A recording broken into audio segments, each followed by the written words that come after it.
Qual seria a reação do ministro Alexandre de Moraes se ele soubesse que a mulher do presidente da República, a mulher do presidente do Senado, a mulher do presidente da Câmara, se ele soubesse que uma delas assinou um contrato com o Banco Master para receber 129 milhões de reais em parcelas mensais de 3 milhões e 600 mil?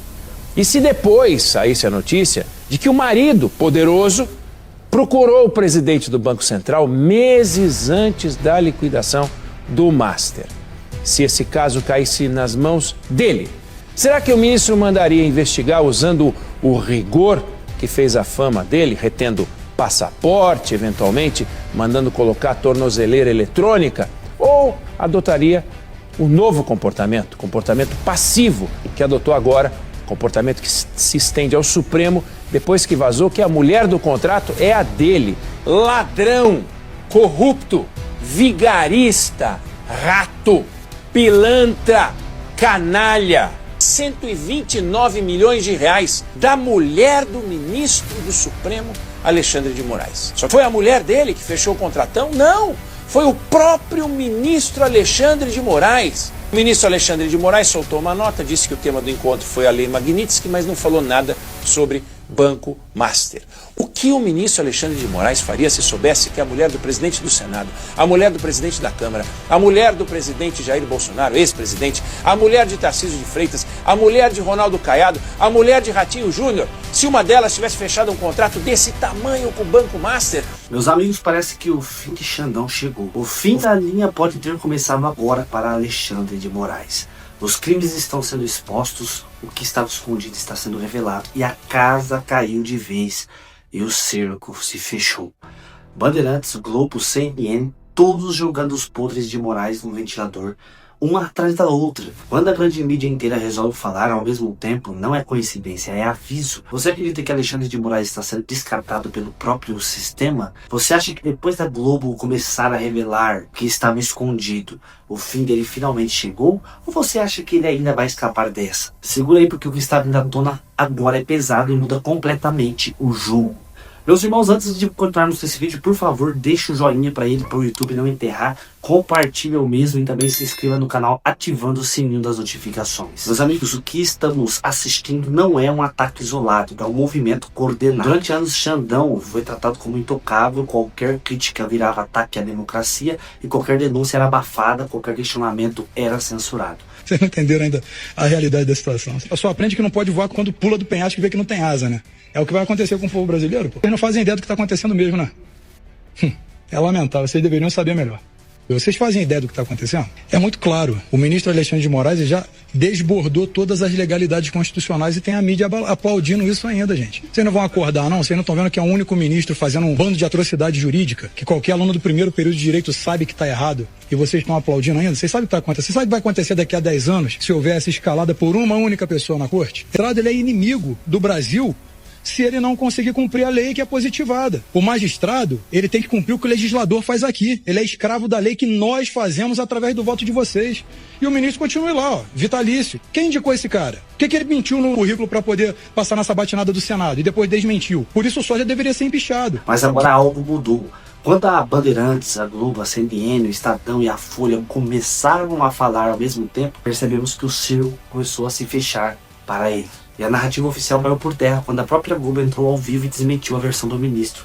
Não era contatos pontuais, não era assunto pessoal, foram ligações insistentes, pressão, bastidor e articulação. E aí entra a parte mais grave. Quando surgem informações de que a Polícia Federal também entrou no radar dessa história, o caso sai do campo político e entra no campo criminal. E dessa vez, o bambu está estralando. Então bora reagir juntos, porque cada detalhe desse escândalo escancara como o jogo é jogado em Brasília.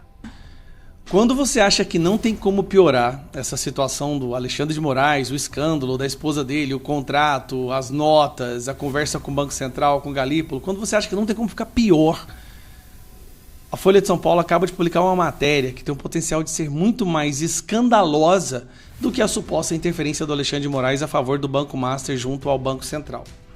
Uma coisa é o Alexandre de Moraes falar com o Banco Central, né, falar com o Galípolo, interferir, ou perguntar, ou pedir ajuda ali para o Banco Master. Outra coisa é o Alexandre de Moraes interferir na Polícia Federal, na investigação que estava acontecendo com o Banco Master. Primeiro, se realmente ele interferiu na Polícia Federal, então ele já sabia dos crimes do Banco Master e mesmo assim continuou trabalhando para ajudar esse banco.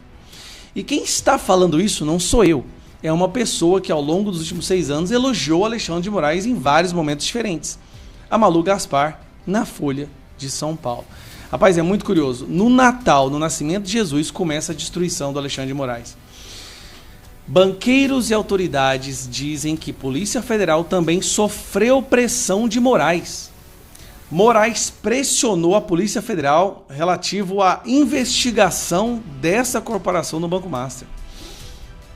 Aí tem o início aqui, né? Diretor-geral nega e diz que nunca conversou com o ministro do STF sobre as investigações contra o banco. Magistrado negou nessa semana ter pressionado o Banco Central para atuar. Ou seja, ele tá se explicando de uma pressão e surge outra. Vamos lá. Os mesmos banqueiros e autoridades de Brasília que afirmaram a jornalistas terem recebido informações seguras de que o ministro do STF, Alexandre de Moraes, pressionou o Banco Central a favorecer o Banco Master, dizem ter ouvido de integrantes da Polícia Federal que o magistrado também manifestou ao órgão interesse no andamento das investigações sobre o caso. Então ele já sabia da investigação, ele já estava sabendo que o Banco Master estava fraudando bilhões em títulos falsos e mesmo assim ele continuou trabalhando para ajudá-lo. Isso porque a esposa dele tem um contrato de 129 milhões com pagamentos de 3 milhões e 600 mil por mês, feito pelo Banco Master, num contrato muito absurdo, onde não tem um foco determinado, não tem um escopo, e ela basicamente só atuou em uma coisa, que foi queixa-crime, crime contra a honra, algo nesse sentido. E era prioridade do Vorcaro que fosse feito para essa mulher um pagamento de 3 milhões e 600 mil por mês. Não importa que o banco estivesse indo à falência. Isso aqui... Primeiro, o simples fato da imprensa estar publicando isso daqui, tá, é para mim um sinal claro de que o sistema deu basta. O sistema falou, chega, ninguém aguenta mais. Foi bom, usamos ele, aproveitamos da vaidade dele. Agora chega, ele está desestabilizando todo o Brasil, está acabando com toda a segurança jurídica. Então está na hora de dar um basta nisso daí. Não tem explicação. Mas se eles acham que o Moraes vai cair sem fazer um barulho, olha, sinceramente, eles estão muito enganados. Saiu uma matéria agora, vou puxar aqui, ó, que tá aqui. Acabou de sair essa matéria no Brasil 427, olha só. Moraes estaria com sede de vingança e preparando resposta dura contra a fonte das notícias. O alvo do ministro seria um grande banco brasileiro. Vamos voltar aqui. Olha essa matéria. Banqueiros e autoridades dizem que PF também sofreu pressão do Moraes. Então, tem banqueiros aí, autoridades falando isso. Moraes já deve ter descoberto quem são os banqueiros e o que ele decidiu fazer. Bom, Moraes não vai ceder, meu irmão. Não vai. Moraes estaria com sede de vingança e prepara a resposta dura contra fonte, ou seja, contra esses banqueiros. Vai ter banco aí entendendo o que é. Vocês criaram um indivíduo que não tem limites. Vocês deram a ele superpoderes. E agora acham que vão sair algumas matérias, alguns artigos, e ele, por livre e espontânea vontade, vai começar a tomar decisões racionais, ou dentro dos ditames, né, do que diz ali as prerrogativas de um ministro da Suprema Corte. Vai ter uma guerra muito feia. O sistema vai ter que se juntar. Eu estou falando sério, o sistema criou um indivíduo que pode ser mais forte que todo o sistema. Moraes brigou com Elon Musk, ganhou. Brigou com Donald Trump, ganhou. Agora o sistema do Brasil vai entender o que é que eles criaram. Eu não sei, sinceramente, eu não sei se o sistema vai conseguir vencer. Rapaz, isso aí vai dar o que falar. Eu tô aqui só comendo pipoca, tá? E comentando sobre o assunto. Toda notícia que for saindo eu vou compartilhando com vocês. Mas é curioso agora a Mônica Bergamo, né, soltar que o Moraes também pressionou a Polícia Federal, gente. A Polícia Federal estava reclamando que o Moraes estava interferindo na investigação do Banco Master. Isso é pra lá de escandaloso. Não deveria ser nem necessário impeachment. Tinha que automaticamente ser criada uma CPMI. Estamos buscando as assinaturas, né? O Jordi entrou agora com requerimento. Nós estamos buscando assinaturas para criarmos uma CPMI. Porque se for CPI, o Alcolumbre bloqueia. Não adianta. tem que ser uma CPMI, porque dela obrigatoriamente ela tem que ser aberta, uma CPMI para investigar justamente essa questão do Banco Master, cara. Isso aí é o fim da linha do Supremo Tribunal Federal. Acabou, o Supremo Tribunal Federal está tão descredibilizado agora que nem mesmo aqueles que os elogiavam durante tantos anos conseguem defender o que está acontecendo. A crise envolvendo o ministro Alexandre de Moraes atingiu um ponto crítico. Após emitir uma nota oficial tentando minimizar seus contatos com o Banco Central, o ministro foi desmentido ao vivo pela Rede Globo. A apuração jornalística confirmou que não houve apenas conversas institucionais, mas sim 6 ligações em um único dia para tratar especificamente do Banco Master. Com a confirmação de que a Polícia Federal também está monitorando o caso, a situação jurídica e política do ministro se complicou drasticamente. Sejam todos muito bem-vindos ao Orgulho Soberano. Aqui é o nosso espaço para a gente tentar entender juntos o que está acontecendo por trás das cortinas do poder, sempre com o olhar de quem torce pelo nosso Brasil. Se você valoriza essa busca por clareza, eu já te convido a se inscrever no canal e deixar o like no vídeo. É muito bom ter a sua companhia aqui com a gente nessa jornada diária em busca da verdade. A gente precisa conversar muito sério sobre o que aconteceu nos últimos dias. Porque a narrativa oficial, aquela que tentava proteger o ministro Alexandre de Moraes a qualquer custo, desmoronou em rede nacional. O que vimos não foi apenas um furo de reportagem, foi o desmonte, peça por peça, da defesa de um dos homens mais poderosos do país. E quem fez esse desmonte não foi a extrema-direita, não foi o gabinete do ódio, foi a própria Rede Globo, que por anos serviu como principal escudo do ministro. Vamos aos fatos. Depois que estourou a notícia de que o Moraes teria se reunido com Gabriel Galípolo, presidente do Banco Central, para tratar do Banco Master, o ministro sentiu o golpe. Ele percebeu que a acusação de tráfico de influência era grave demais para ser ignorada. Então ele fez o que sempre faz, partiu para o ataque e soltou uma nota oficial. Nessa nota ele admitiu as reuniões, mas disse que o assunto era estritamente pessoal, que eles trataram apenas das sanções da Lei Magnitsky que bloquearam suas contas. Ele tentou vender a imagem de que era apenas um cidadão preocupado com seu salário e não um ministro intercedendo por um banco corrupto. Mas aí veio o contra-ataque. A jornalista Malu Gaspar, da Globo News, entrou ao vivo e implodiu essa versão. Com base em fontes de dentro do próprio Banco Central, ela revelou que não foi apenas uma reunião protocolar. Ela contou que o ministro ligou para o Galípolo nada menos que 6 vezes em um único dia. 6 vezes. Você liga 6 vezes para alguém para perguntar sobre a sua conta salário? Claro que não. Você liga 6 vezes quando está desesperado para resolver um problema urgente. E o problema urgente, segundo a apuração, era a liquidação do Banco Master, o banco que pagava milhões para a esposa do ministro. Esse desmentido ao vivo foi um dos momentos mais humilhantes para o ministro. A Globo, na prática, chamou o ministro de mentiroso. Eles disseram, a nota dele diz X.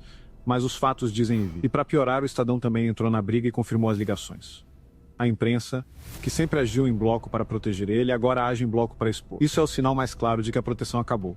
Mas o buraco é ainda mais embaixo. E aqui entra a parte que pode levar o ministro para um lugar muito pior do que o impeachment, pode colocar ele na página policial.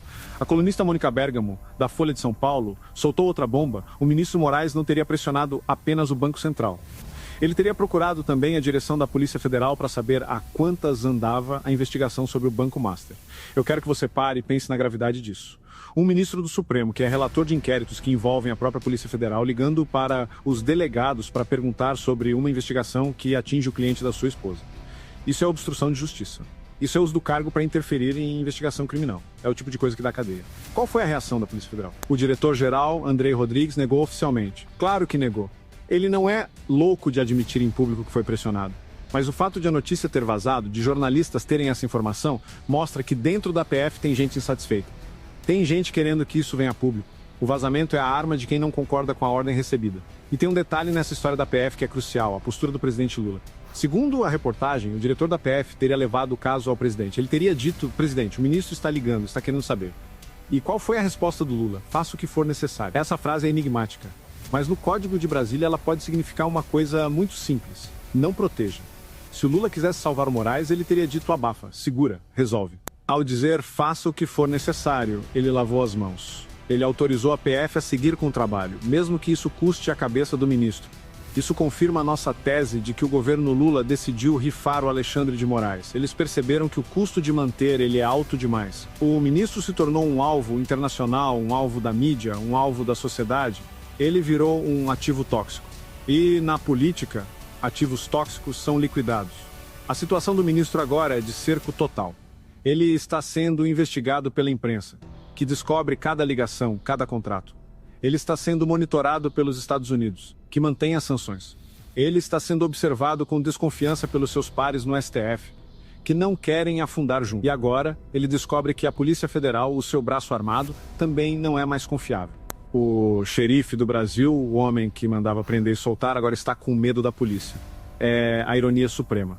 Ele criou um estado policialesco, onde ninguém estava seguro, e agora esse mesmo estado policialesco se volta contra ele. A PF, que serviu para prender os patriotas, agora pode ser a responsável por produzir as provas que vão derrubar ele. E a gente precisa falar sobre a prova material, o contrato. R$ 129 milhões. Esse número não sai da cabeça de ninguém. Como explicar um contrato desse valor? Não tem explicação jurídica. A única explicação é a venda de influência. E com as ligações para o Banco Central e para a PF, a materialidade do tráfico de influência está dada. Não é mais batom na cueca, é o pote de maquiagem inteiro. O desespero do ministro fica evidente na quantidade de notas oficiais que ele solta. Uma nota diz uma coisa. A reportagem desmente. Ele solta outra nota, corrigindo a primeira. E a reportagem desmente de novo. Ele está batendo cabeça. Perdeu a narrativa. E quando uma figura pública perde a capacidade de impor a sua versão dos fatos, o fim está próximo. O que estamos assistindo é a queda de um gigante de pés de barro. O poder do ministro Moraes não vinha de sua popularidade ou de sua legitimidade. Vinha do medo. Vinha da capacidade de destruir reputações e vidas. Mas agora que a Globo e a PF pararam de ter medo, o poder dele evaporou. Ele se tornou apenas um homem com muitos problemas e poucas saídas. Para nós, cidadãos, esse é um momento de atenção máxima.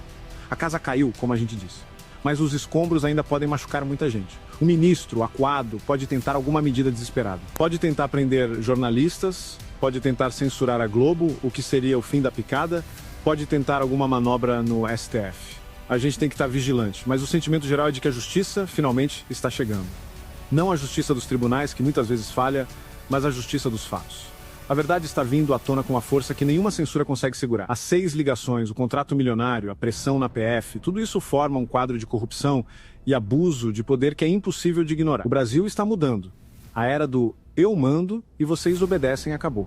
O fato é só um: Alexandre de Moraes construiu poder pelo medo. Mandou calar, censurar, prender, perseguir, mas agora pela primeira vez ele está do outro lado. A imprensa investiga, a PF aparece no cenário, e os aliados somem, e o silêncio do STF grita. E aí eu já te faço uma pergunta final olhando no seu olho. Você acredita que o sistema decidiu sacrificar Xandão? Você acredita que descartaram ele? Você acha que o fim político e até o fim jurídico dele está mais perto do que nunca? Ou você acha que mais uma vez tudo isso vai acabar em pizza?